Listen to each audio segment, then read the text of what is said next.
Je vais faire un record. Donc, aujourd'hui, dans cette présentation, je vais vous expliquer la régression linéaire. La régression linéaire, c'est le premier algorithme qu'on utilise pour les algorithmes de machine learning. Nous, en fait, dans le domaine du machine learning, toujours, on utilise des algorithmes de prédiction.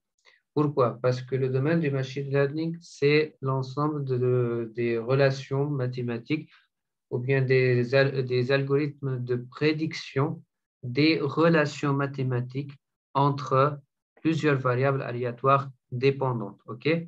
Donc, le but du machine learning, je reprends. Donc, c'est tout simplement la relation mathématique entre plusieurs variables aléatoires qui sont dépendantes. De cette façon, une fois qu'on a su la relation mathématique entre les deux, par exemple, y égale à x plus b, et on a calculé a et b, on a essayé de prédire a et b. Alors, de cette façon, pour n'importe quel x, on peut calculer y. De cette façon, on aura un modèle prédictif. Ça veut dire une relation mathématique entre x et y. Et c'est ça, en fait, le but du machine learning. Maintenant, on va parler d'un simple algorithme, d'une simple relation mathématique entre x et y. Toujours, x est une variable aléatoire indépendante et y, c'est une variable aléatoire qui est reliée à cette variable aléatoire x. Okay? Elle est dépendante de la valeur de x. Voilà. Donc, c'est ça le problème. Et le but, c'est de savoir trouver une relation entre y et x. OK? Donc, dans cette vidéo, ou bien dans cette présentation, je vais vous expliquer la régression linéaire. Tout d'abord, c'est quoi la régression linéaire? La régression linéaire, c'est tout simplement, c'est tout d'abord de prédire. Je vais essayer tout d'abord de montrer sur Google Keep. Okay. Je vais essayer de présenter ici. Hop, je peux pas. OK. Donc là, en fait, comme vous voyez, on a tout d'abord un ensemble de données qu'on a, OK, comme vous voyez ici. Voilà, ça c'est une des schémas essentiels. Donc on a un ensemble de points, comme vous voyez. Donc on a x1, y1, x2, y2, x3, y3 et x4, y4. OK? Vous voyez qu'il y a juste 4 données.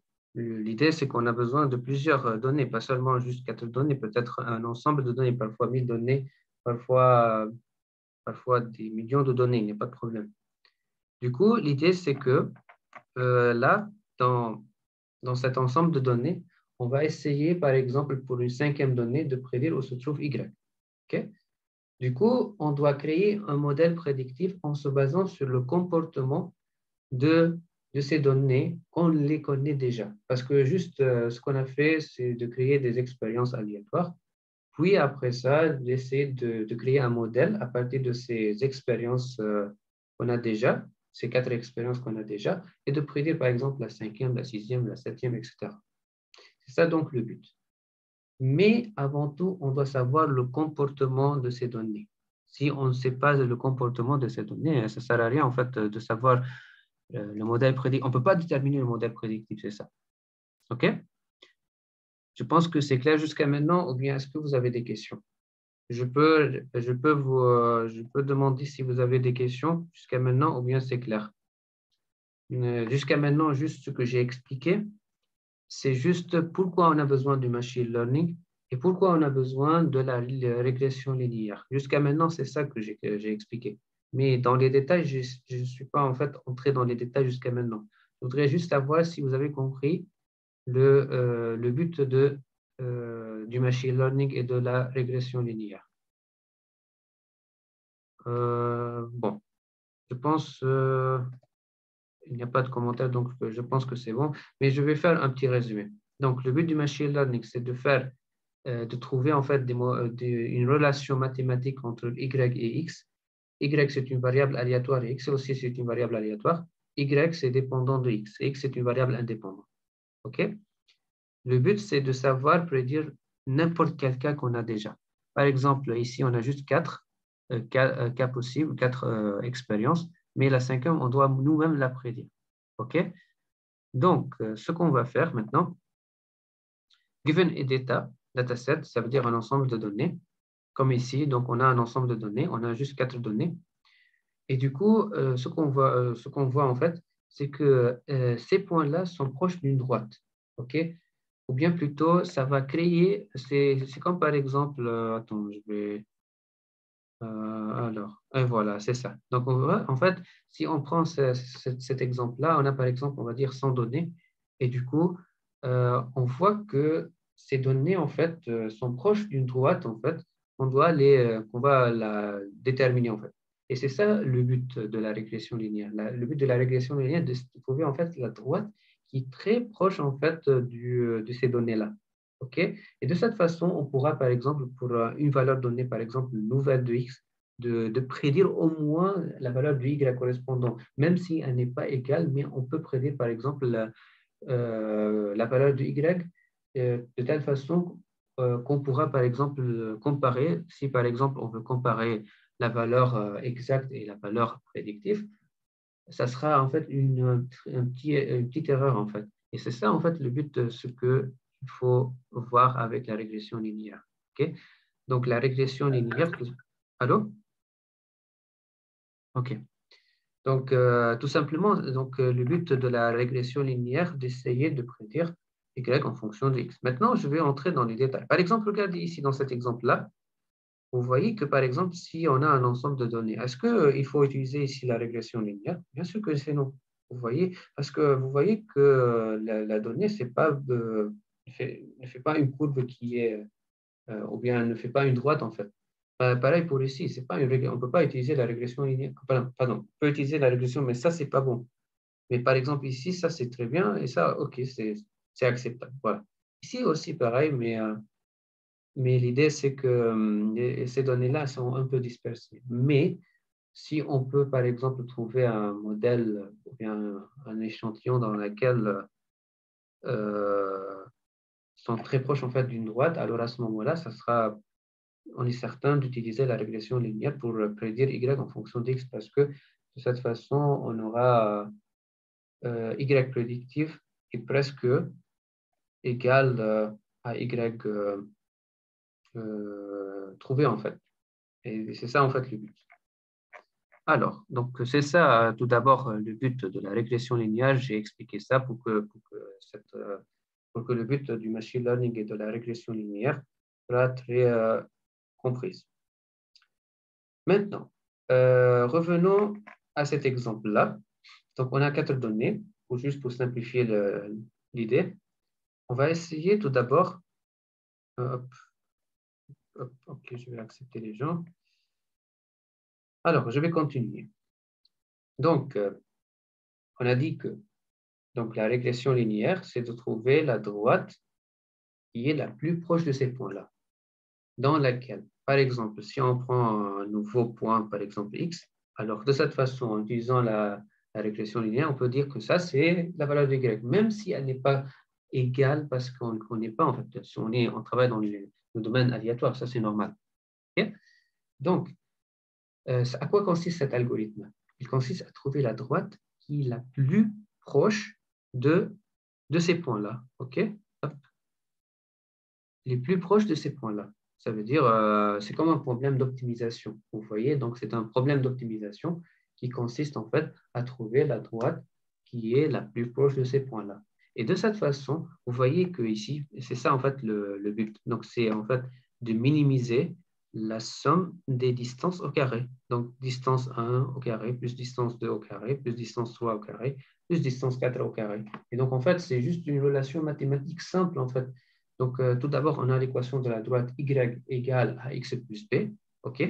Puis après ça, vous savez bien comment déterminer D1, par exemple. Ça, c'est le premier point. OK?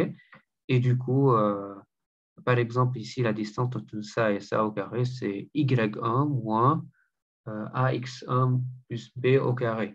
N'est-ce pas? C'est ça, en fait, la première distance au carré, plus la deuxième distance au carré, plus troisième distance au carré, plus quatrième distance au carré. Donc, nous, on a à ce moment-là la somme des distances au carré. OK? Et tout simplement, on connaît x1 et y1.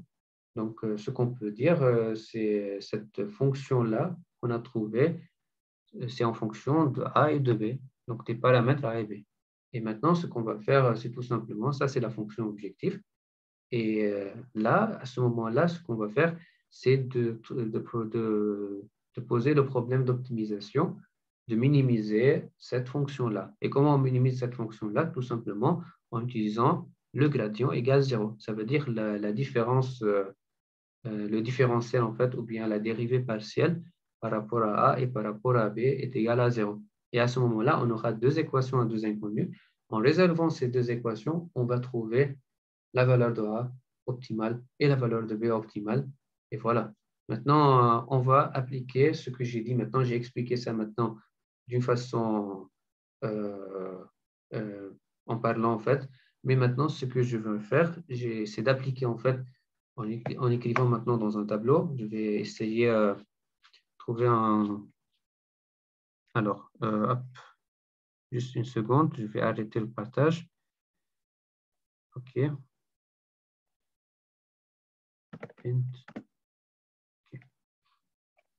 Hop, je vais repartager mon écran.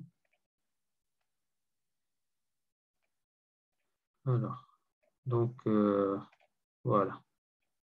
OK. Donc, maintenant, je suis sur Paint. OK. Je vais essayer de vous expliquer donc mathématiquement comment on pourra déterminer la régression linéaire. OK. Donc, tout simplement, tout d'abord, on a un graphique. OK. Voilà. Et on a un ensemble de points. OK. Donc, tout simplement, on a un ensemble de points comme ça. Hop, je vais essayer d'agrandir un peu. Voilà. 1, 2, 3, 4, 5, 6, 7, 8, 9, 10, 11, 12, 13, 14, 15, 16, 17, 18, 19, 20. Par exemple, ces points-là. Vous voyez que ces points-là sont proches du droit, c'est presque égal. Donc, il y a une relation, on voit. En fait, c'est très clair que maintenant, les points sont presque alignés. Du coup, ça peut-être, on peut utiliser la régression linéaire. Donc, c'est clair, en fait, de dire que ça, maintenant, on peut utiliser la régression linéaire selon notre vue de ces points-là, selon notre analyse. Mais bien sûr, il y a plusieurs méthodes mathématiques plus détaillées qu'on pourra, à partir de ces méthodes mathématiques, savoir si on veut utiliser la régression linéaire ou pas. Donc, ce qu'on va faire maintenant, c'est de savoir c'est quoi la valeur de A et la valeur de B optimale, pour déterminer à quoi égale la régression linéaire.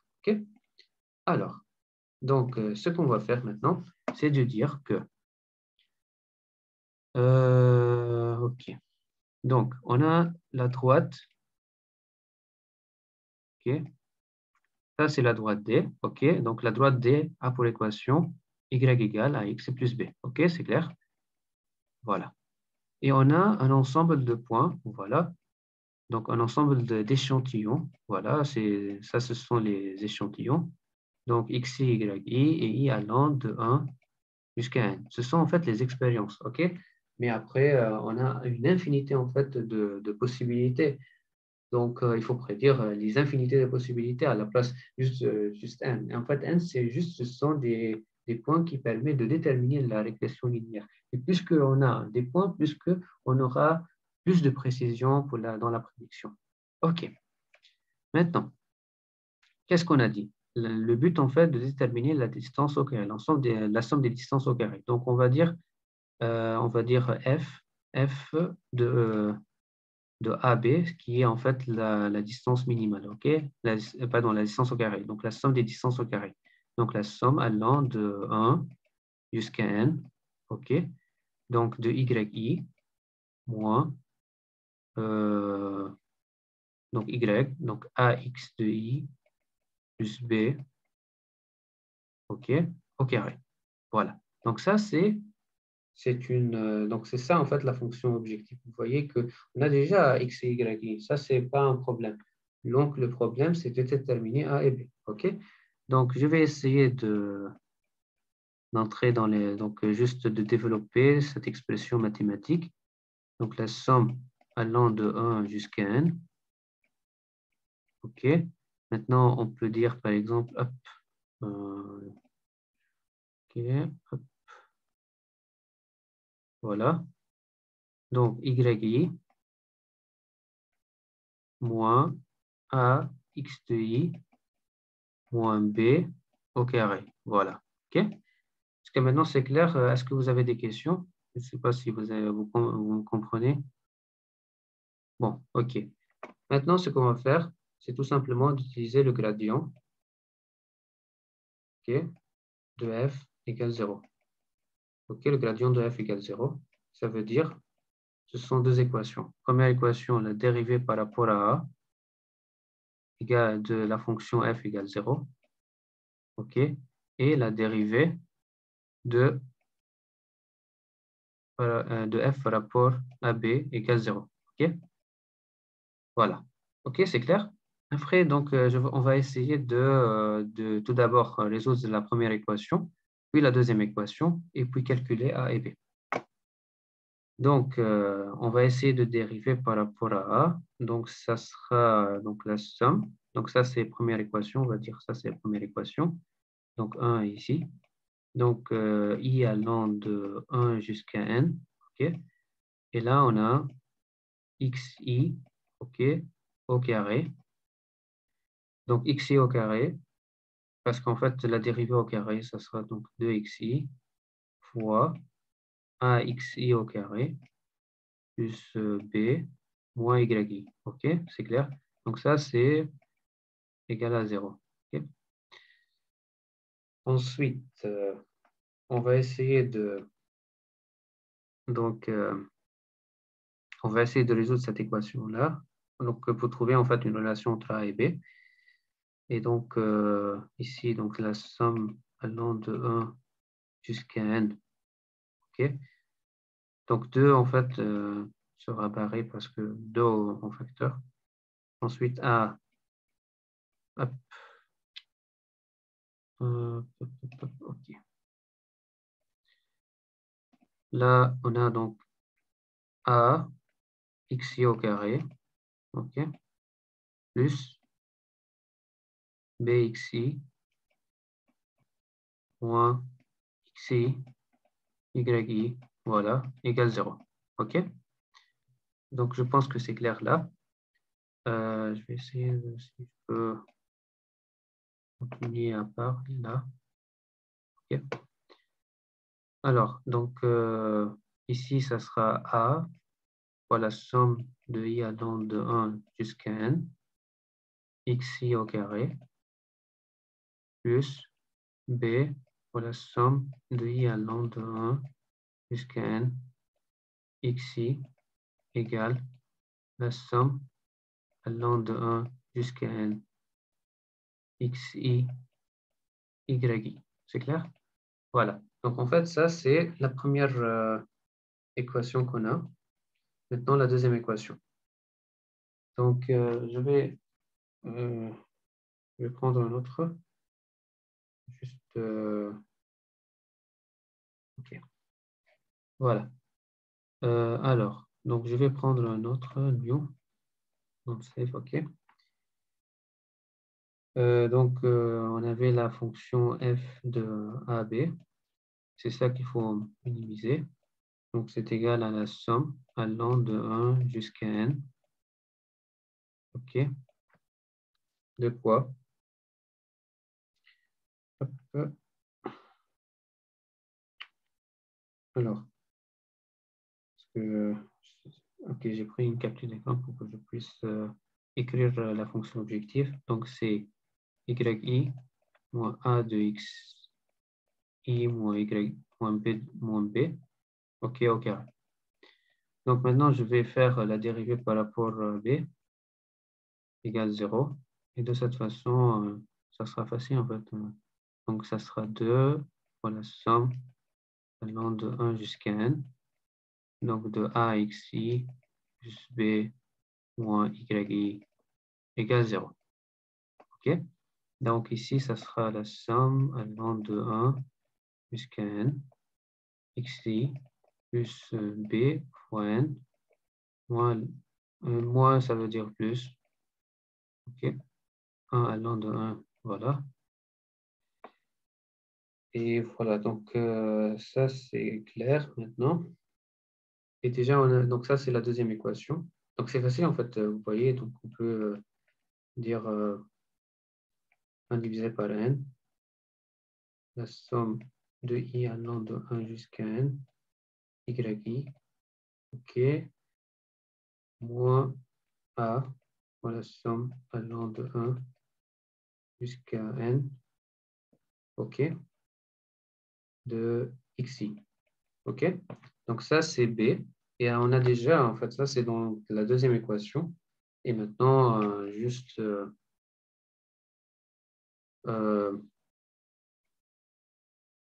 donc, hop. Donc, ça, c'est la deuxième équation. Maintenant, la première équation, c'est donc A, voilà, somme de i allant de 1 jusqu'à n, de x au carré, plus B. En fait, B, c'est tout ça. Donc, ça sera 1 divisé par n. Voilà, somme allant de 1 jusqu'à n de hop, yi moins a pour la somme de 1 allant jusqu'à n de xi. OK, égale quoi? Donc, attends, ça c'est aussi la somme, pardon, parce qu'en fait, il y a la somme de 1 jusqu'à n. C'est un peu si on d'écrire sur, voilà, égale la somme xi, yi. Bon, je ne vais pas dire chaque fois xi allant de 1 jusqu'à n. Bon. Donc, je vais prendre le a en facteur.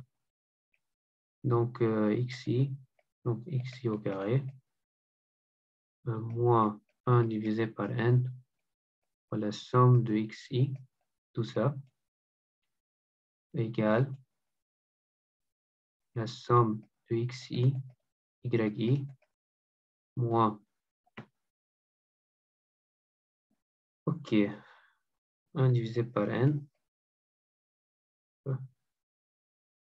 fois la somme de xi, somme de yi, tout ça. Bon, peut-être j'ai fait, peut-être il y a une faute de calcul, mais bon, après on divise ça, on calcule a au carré, et puis on remplace pour calculer b au carré. Donc c'est clair pour vous le calcul. Donc j'ai essayé de vous montrer les détails du calcul, que vous puissiez en fait comprendre comment on calcule a et b. Et maintenant, une fois qu'on a calculé a et b en fonction de xi et yi, vous voyez que c'est bien en relation avec l'échantillon, avec les xi et avec les yi, ça c'est clair. Donc de cette façon, en fonction des échantillons, on peut déterminer A et B, qui sont les paramètres de la régression linéaire. OK? Donc, maintenant, c'est clair que c'est bien clair qu'on a calculé donc A et B. Et de cette façon, on pourra facilement, à partir des formules de X de A et B, prédire, donc déterminer la régression linéaire et puis tracer la régression linéaire pour discuter si ça marche ou pas. Et voilà. Donc, c'est ça donc la fin de la présentation. Je vais essayer de vous montrer une simulation comme celui-là. Ah, non, c'est pas là, ça. Donc, ça, c'est la même chose en fait. Ce sont donc les échantillons qu'on a déjà en utilisant A et B qui sont en fonction de X et Y. Et voilà, de déterminer donc la régression linéaire. Et maintenant, on voit que c'est entre les points. Et de cette façon, vous voyez que c'est très bien prédit. En fait. Par exemple, vous voyez ce point-là. OK? Si on essaie, par exemple, d'utiliser la régression linéaire, vous voyez que c'est très proche. Même ça, c'est très proche. Donc, c'est ça ce qu'il faut voir à propos de la régression linéaire. OK? Par contre, si par exemple, on a une autre, comme par exemple, ça, c'est un ensemble dispersé. Maintenant, vous pouvez poser la question, si par exemple, on voudrait savoir vraiment quand on utilise la régression linéaire ou pas, il y a ce qu'on appelle le coefficient R. Et là, je vais vous expliquer dans la prochaine présentation comment on pourra savoir, parce que je n'ai pas maintenant l'information concernant le coefficient R. Et donc, en fait, ce coefficient R, qu'est-ce qu'il fait? il permet de savoir si on doit utiliser la régression linéaire ou pas. Donc, il y a des critères mathématiques qui permettent de savoir si on doit utiliser la régression linéaire ou pas, mais ça, c'est après. Je vais vous expliquer ça dans la présentation prochaine, peut-être demain ou après-demain, je ne sais pas. Mais au moins, le but, c'est de vous montrer comment ça marche la régression linéaire. OK? Bon, ici, par exemple, vous voyez, ça, c'est en fait la régression linéaire généralisée. En général, X, ce n'est pas juste une seule dimension, c'est en fait un vecteur de dimension normalement. Et du coup, l'expression, ça sera une expression linéaire, comme on sait déjà, mais en fonction de toutes les composantes de X. Et de cette façon, c'est la même chose en fait. À la place d'utiliser des équations de XI, juste des réels, on utilise un vecteur. Et de cette façon, c'est facile en fait. En fait, tout simplement, on utilise des dérivés partiels par rapport aux matrices. OK? Ça, c'est clair en fait. OK? Mais je voudrais en fait vous montrer ici du calcul mathématique simple pour une seule dimension. OK? Après, en généralisant, même en Python, pas besoin de programmer tout ça parce que c'est déjà programmé en Python, juste vous utilisez la régression linéaire. OK?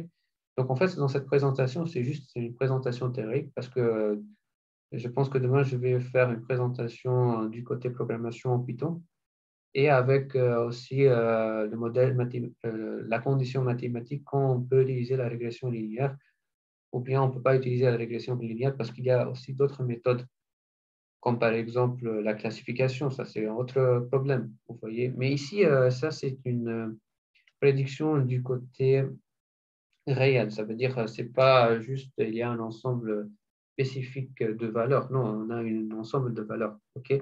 Donc en fait, les algorithmes de prédiction des valeurs réelles sont très peu, mais au niveau de la classification, si par exemple y juste a des valeurs 0, 1, 2, ou bien des valeurs bien déterminées, il y a un très grand nombre d'algorithmes là-dessus. Mais ça, en fait, la régression linéaire, c'est un algorithme un des algorithmes rares, en fait, qui permet de prédire les modèles continus de Y en fonction de X.